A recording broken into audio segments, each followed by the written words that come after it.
In this video, I want to introduce you to the Sandisk Clip Jam audio player.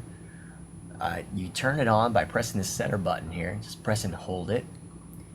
You just need to hold it down for about a second. It'll power on. Then you're going to select your language and then select your region. It's based on power standard, so if you live in a 240 power standard, select this rest of the world option. Europeans have a law to restrict the volume output, so it's not going to hurt people's ears. So you want to use the rest of the world to get the higher audio volume output. Be careful if you're using headphones, obviously, but select the higher output by doing the rest of the world. We're going to go here to the folders now. So we play all of our audios on these chips. We put them in like in the side here. All the frequency programs are in this tiny little chip here on the right side. So you can see that's why we use the folder structure to play our audios. And then if you just select that using that center key, go to external card. That's that memory card. And then for the own pocket, you've got two folders. You've got an AM and a PM folder. The AM is for the waking hours during the day when you're out running around. And then the PM would be for if you're meditating or if you were sleeping. Some of those frequencies go really deep and help your brain to access some of those states that might not be best during the day. So I'm just going to select the AM folder and then just go ahead and select clearing here.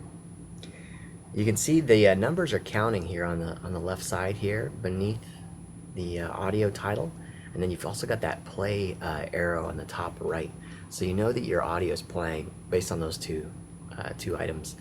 You can also press that play and pause key, so if your audio isn't playing for some reason, here's the play pause here just above that center key. You see how it indicates the pause in the upper right with the two lines. So just something to check. You just press that again and it'll start playing.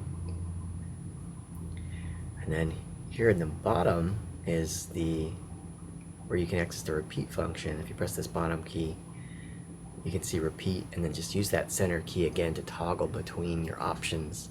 For the most part, we're going to leave this on repeat all because we want to repeat all the frequency tracks inside of the folders and just loop between them. If you press this back arrow, it'll back out. And this back arrow here in this upper left also has another function. If you can back out to the main menu, or you can also hold it down to lock your player. So if you lock your player, then if you press keys, then it's not going to change what audio is playing and that kind of thing. But you need to be mindful as well that you can still turn the player on and off by pressing and holding that center key, even if it's locked. So if you, for some reason, pressure is applied to that and left in that center key, you can still turn it off, even if it's locked. So that's something important to know. If you press and hold it for about a second, it'll turn back on.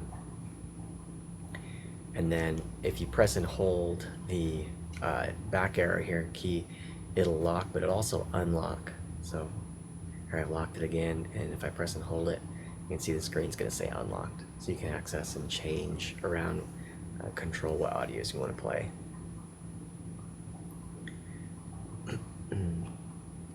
Okay, so the other thing is under settings, if you go to the main menu here and select settings, you can also change you can check your power save options here under system settings. I try to change these power saving settings to none. This is just if your audio stops playing. Also, sleep is just, we'll put an automatic sleep timer on how long your player will play. I always put that to 0 as well, or none. So those are a couple things you can also check. The other important part you're going to want to look at is your volume control, and that's located here on the left side of the player. There's one long button. If you press the top part of it, it'll turn the volume up. The bottom will turn the volume down. So I'm just going to press and hold this volume up key to try to get as much juice out of here as I can, so the audio volume going into the own pocket is really loud. You just want to check that periodically if your player resets. If you ever do your language options, you're going to need to reset your volume. So just remember here, that's an important thing to check, is just make sure this volume is all the way up. And that'll do it. If you need help or questions answered, just give us a call, text, email. We'll be happy to help.